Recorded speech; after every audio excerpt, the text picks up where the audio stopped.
What's up, guys? Welcome back to the vlog. Today is episode 3. Before I continue, don't forget to like, comment, share this video so I can keep making banging videos like this one for you. In today's episode, we'll be driving around talking about how I actually got started in the car scene. So we will talk about cars that I've owned, cars I want, movies I watched, and video games I played growing up. It's going to be a whole lot of fun. But right now I'm at work, so I will see you in 3 hours when I'm off. What's up, guys? We are back in the car, just waiting for her to warm up. She takes a lovely 3 to 5 business days to get to the opportune temperature. So let's talk about cars. I guess I'll go back and start with the very first car I owned. My first car I got when I was 16. It was a 1999 Mercedes S320. It was a big old tank. That thing was insanely durable. It had a whole bunch of miles on it when I got it. It had a nice Bose sound system. I miss that sound system. It was so good for that car. It was cool for especially for a first car. It had a CD player. You put the CDs in the back. It was in the trunk, so that was always fun. I had that car for most of high school, and when I went to the short time frame of college that I was in, I drove that through probably half of that semester of college. Yeah, that was a fun car. Lots of memories, but I didn't do anything to that car. At that point in time, I was not aware of what VIP cars were and the potential that I could have had with that car, especially being a very large yacht of a car with 4 doors and it's a Mercedes. Totally missed that VIP opportunity to just slam it on its nuts, do the whole tray tables and that whole VIP look. Definitely missed that mark. And I'll drop a picture of all of the cars that I've owned, like a picture or two of them.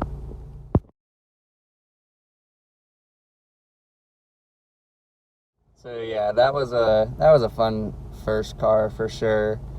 I took it to Cars and Coffee once. Really, all I did to it was just wash it really good, make the wheels all shiny, and I made the decision to black out the front grille. I don't know. I thought that would be cool at that time, and I took it to a couple meets, some real small meets. And it had that big Mercedes, front hood ornament. And I came back to the car, and the ornament was snapped off. Like someone was playing with it, and it just snapped off. I found it laying on the hood. So I found some zip ties, and I zip tied it to the front grille because I figured the new Mercedes all have the emblem right in the grille. They got rid of the hood ornament. Why can't I do it? So that's what I did, because I didn't want to get rid of the ornament because I liked it.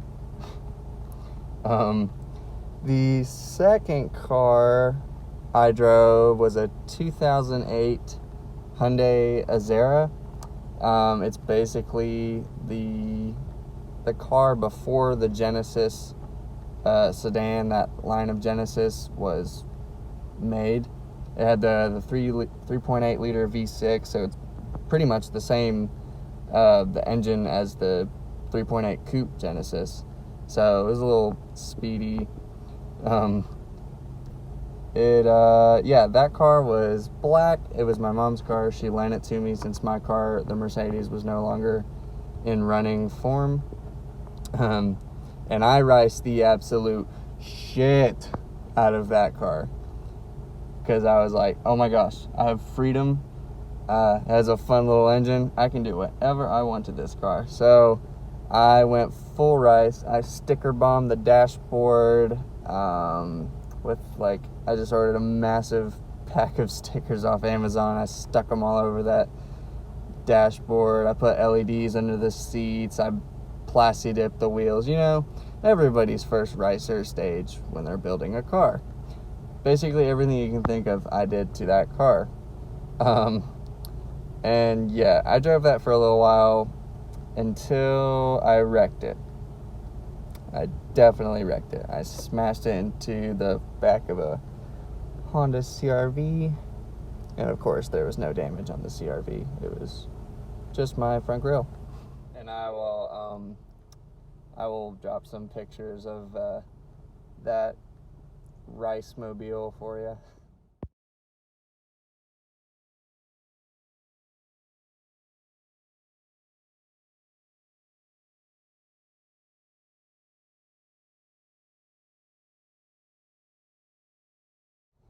After that car, I wanted something new. Both of those previous cars were all automatic, and I wanted to learn manual. I was obsessed with trying to find a manual car that was, different and would kind of get me, like, noticed. So I found a Hellrot Red 1996 BMW E36. It was the hatchback model, which not a lot of those were made, so it was already pretty rare, and it was already kind of clapped. It wasn't too clapped, but it had a gigantic cold air intake. It had the Z3 wheels on it, and it was on True Heart coilover, so it was already kind of clapped. And that was a really fun car. I learned how to drive manual in that car. Literally just drove it around in a parking lot all day until I can drive it without stalling, and until I could just get it going, and then I just drove it home from there. I had that car for,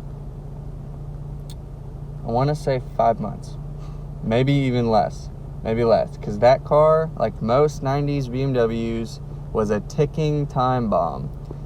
Everything fell off that car.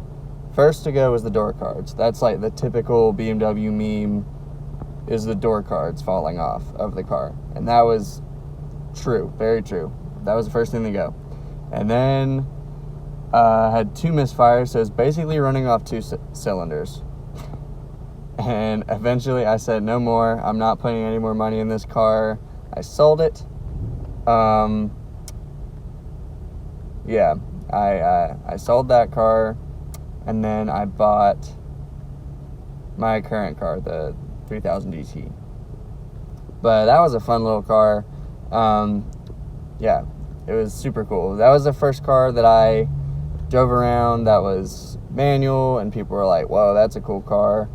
And I would actually take it to meets and Cars and Coffee. That was definitely the first car that got me, like, noticed, and, like, people appreciated that car. So I'll show that one right here.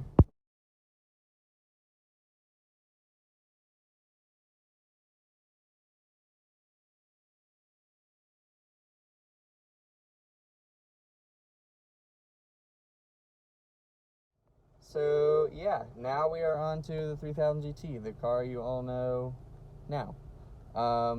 Right after I sold the E36, I went on to Facebook again, and I was like, I'm gonna find the one. This is gonna be the car. I'm gonna go Japanese, so it's not gonna break down as much as a European car. That was my mindset. It's got to be manual. I had some priorities that I wanted to have when finding the new car, and then I found this car. I sent the guy a message, test drove it that day, instantly fell in love with it. But at the time, I didn't have the money to buy it right then, so I continued to save up. Then as soon as the paycheck came in, and I was like, dude, I'm coming to buy it. So I bought it that day. That was back in, I want to say March. I want to say March of this year. So I've had it for a little while. So yeah, I will go over the mod list that I would like to do for the exterior. I went over the interior last 2 videos ago, so if you haven't seen that one, go check it out. It's a fun one. So yeah, I'll go over the exterior mod list that I would like to do, my whole plan with this car later in this episode. But for now, let's talk about the next car. So my dream car, after doing lots of thinking and research, I'm thinking and leaning towards Evo 10. I would love to have an Evo 10. Sorry for my Subaru people out there. I know you're probably hitting that dislike button right now. But yeah, I love the way the Evo 10s look, especially like from the market, from the line. I think they look better. Again, sorry STI people, I think they look better than the WRX. I really do. And they don't blow up as much.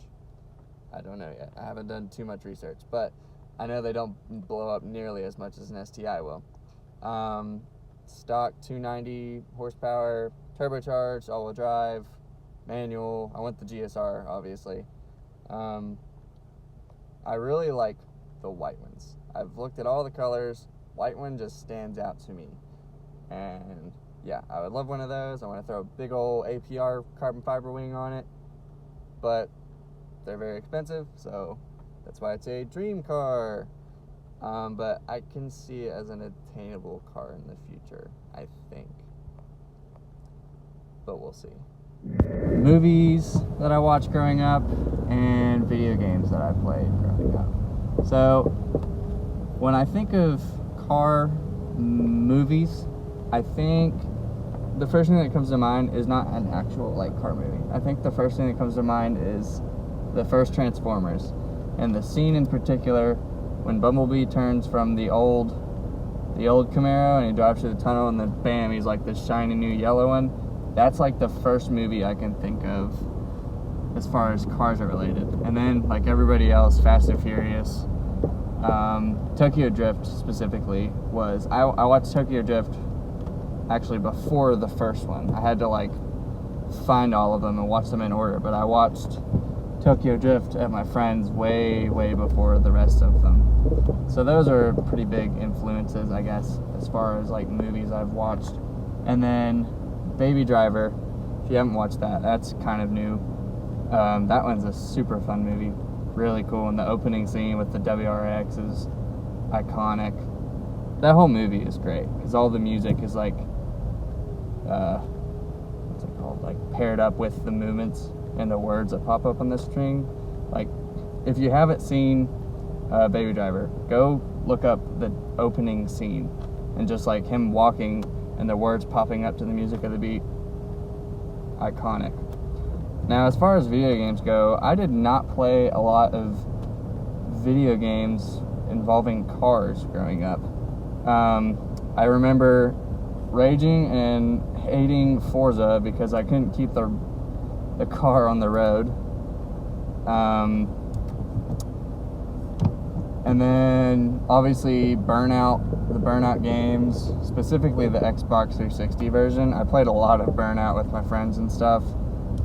I got better at Forza at some point, but now I'm getting really into Car X, which is a modern kind of, it's not as detailed as Forza is. The graphics are amazing in Forza. Car X, they're not as good, but the game itself is really fun, and it's designed for drifting. You can just flick the stick and the tail will just follow. I love that game, so I've been playing that a lot recently. If you play Car X, I will drop my gamer tag down in the description, and we can get a car meet going on in there. Alright, so that kind of wraps up movies and games that I watched growing up, and we are in bumper to bumper traffic. Fantastic. Just what I wanted on this beautiful afternoon. That is exactly what I wanted to run into. There's a cool Benz though. Hi friend. So now I guess I'll wrap up this video by talking about my plans with this car and the modifications I'll be doing. So the first thing obviously is going to be wheels and tires. I already have the wheels picked out that I want in mind, but I will reveal those later in a different episode. I want to keep them kind of as a surprise for now. So wheels and tires, Retrospec, which is like an aero company. I'm gonna order an entire aero kit from them. So it's gonna be the rear spats, side skirts, and front lip extension, all carbon fiber. Definitely gonna do that. I'm gonna do from 3SX the headers, downpipe. There's a cop. Hello, bud. Cop and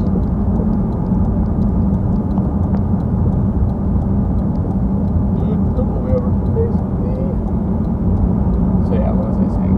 Headers, downpipe, and catback exhaust.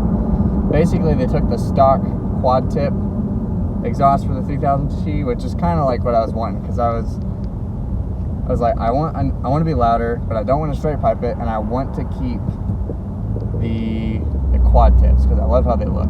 But nobody really makes quad tips. But 3SX kind of took the stock one from this car and they widened it a little bit. I think they partnered with Borla. But basically, I'm going to do that whole setup so it's louder, but it's not like ridiculously loud. Let's see what else. Headlights. I'm going to get the headlights tinted as well as the taillights and side markers. They're all going to be smoked. I think it'll look really good on the red. But finally, I think the last thing that I'm going to do is a nice wrap. I haven't decided on a color. Might do some kind of matte orange that I've seen on like Audis and stuff, or a dark blue. I never see dark blue 3000 GTs.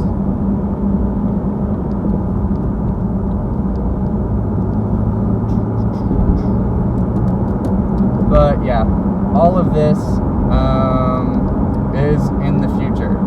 I'm not made of money, so that's why it's called a build series. That's why it is all going to be within time and all in the future.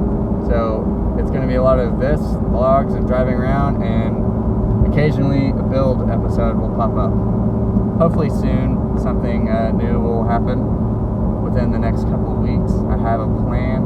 It's not really a mod, it's more of just a make it look cooler kind of modification. Alright, so that pretty much wraps it up, guys, for this episode. Yeah, so don't forget to like, comment,